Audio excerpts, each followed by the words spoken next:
Welcome back to MMA Al Dente. I am the guy who picked Pedro Munoz to defeat Chito Vera.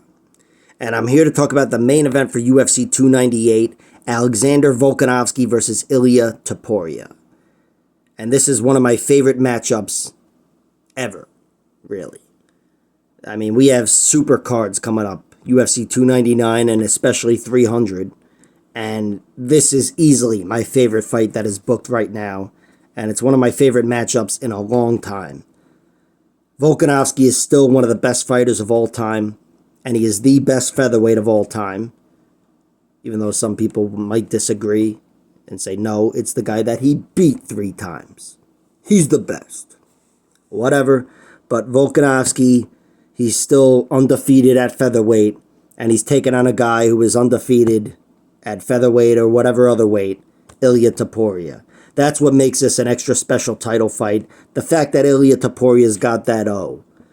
I mean, one loss, even unless it's a DQ loss to Matt Hamill or something like that, it could ruin it. Not that it, ruins a fighter's career or whatever, but it doesn't give you this moment of one of the best fighters ever against the guy with the O, which means he could be the best fighter ever. That's what makes it so exciting. Although, again, you could have 2 losses and still be the best. But Volkanovski does have a few losses. And first, let me give you my prediction here at the top. And by the top, I mean 1 minute and 40 seconds into the fucking video. Because it takes me a while to set this thing up, I guess. I don't know. But I'm going with Volkanovski. I'm going with Volkanovski winning a decision. That's my pick. And I have no faith in it. And I'm asking you not to have any faith in it either. Don't have any faith in any pick of mine. But I am picking Volkanovski to win by decision. The decision is just a hunch. I've never seen Ilia Topuria lose, so I don't know what it's going to look like. He might have 5 losses in the next 5 years and all of them be by knockout. I don't know. But I'm going with decision, even though I do think Volkanovski is deceptively dangerous at this point. I think his danger is underrated. And that's bound to happen when half your fights are against Max Holloway. But Topuria, there's not a lot to trust about him. Not a lot of weaknesses you can trust about him. He's been knocked down by Jai Herbert, and it wasn't some momentum thing. He was stunned with a head kick at the end of a combination and immediately recovered, shot him for a takedown, and just kept himself safe immediately. And then not long after that, he killed him in the middle of the octagon. And one time against Yusuf Zalal, you could argue he was slowing down in a 30-27 performance where he even ripped him to the mat again in the final seconds. But you can't hang your hat on any of that shit. Because, again, he looks phenomenal. He looked phenomenal against Jai Herbert, and the Yusuf Zalal fight, he knew exactly the position he was in. He was dominant throughout that fight. Had bagged 2 rounds and was on his way to winning the 3rd, and he might have taken his foot off the gas. And, of course, we've seen him go 5 hard rounds against Josh Emmett. That's really what gives me the most confidence in a Volkanovski win being a decision. And not that Topuria showed he faced much adversity in that fight. He didn't. He was dominant every second of that fight. But he went 5 hard rounds and gave me more faith, certainly, in his cardio. Although, again, if you really want to test someone's cardio, he's got to face some adversity. But I'm picking Volkanovski to tame Topuria, but I don't think it'll be a dominant performance. I'd be surprised if it was 50-45. 49-46, not so much. But I do think Ilia Topuria, aside from the danger and all that and the speed and everything else, I think he's a very good tactical fighter, too. I think he could be a good match for Alexander Volkanovski in a 5-round, hard-fought battle even. So I have no confidence in my pick. I'm not betting on it.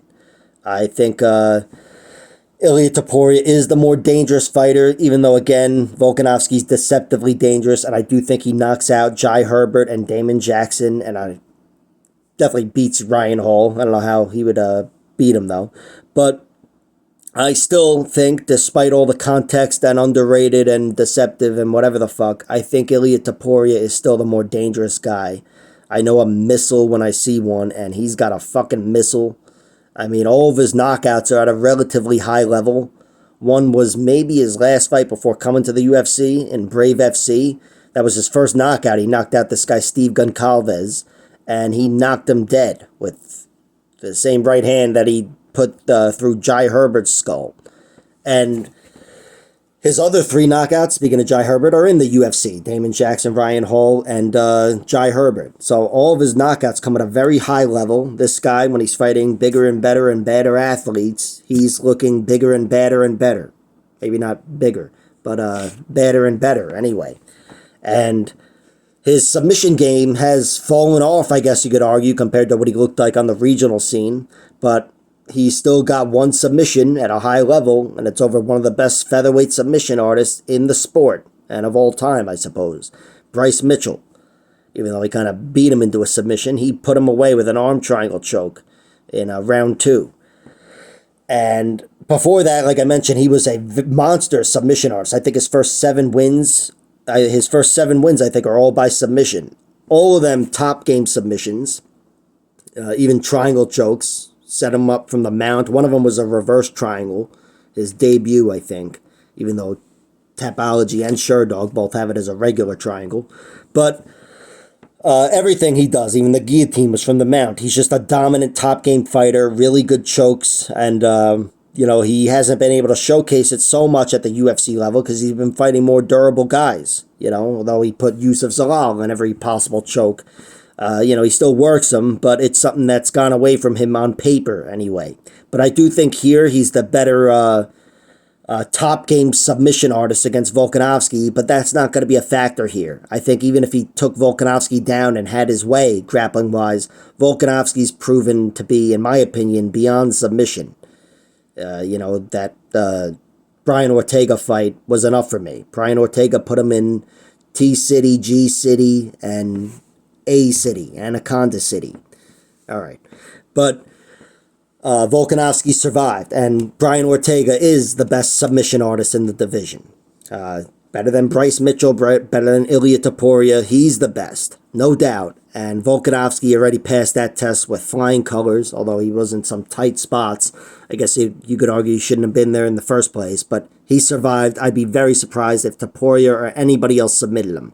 Volkanovski's gotten some good submissions, only a few of them in his career, 3 or 4, but all of them when he needed them against some good fighters. But I'd be really surprised if Volkanovski ever submitted anybody, to be honest. Just not who he is generally as a fighter, but if it was to come in handy, it'd be awesome for it to come in handy here against Ilia Topuria in a high-level title fight.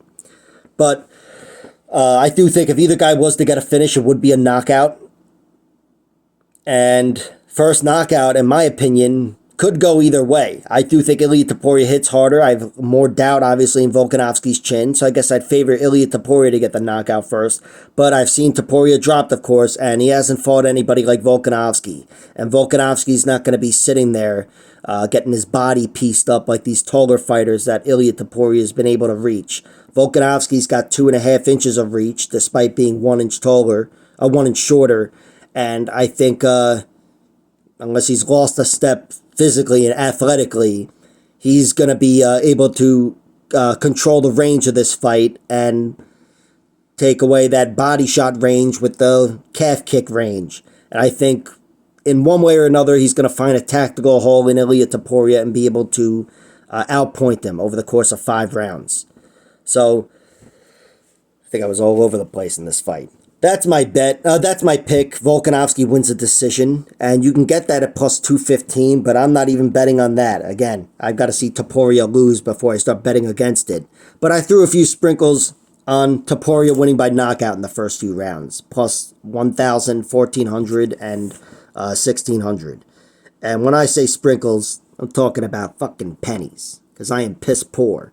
But whatever your sprinkles are, I don't know. I just think I have a little bit of doubt in Volkanovski's chin. Of course, haven't been knocked out. Not even just knocked out recently, but knocked out very recently, in my opinion. I don't know if he should have been coming back so soon. And I do think Ilia Topuria has that requisite power to go through a half-recovered chin. So there's a little bit of doubt, and I threw some sprinkles on him. But the pick is Volkanovski, and I'm really hoping Alexander Volkanovski wins, because some of you said I looked like him. And one of you did. Somebody did once. I made all this shit up. Leave me the fuck alone.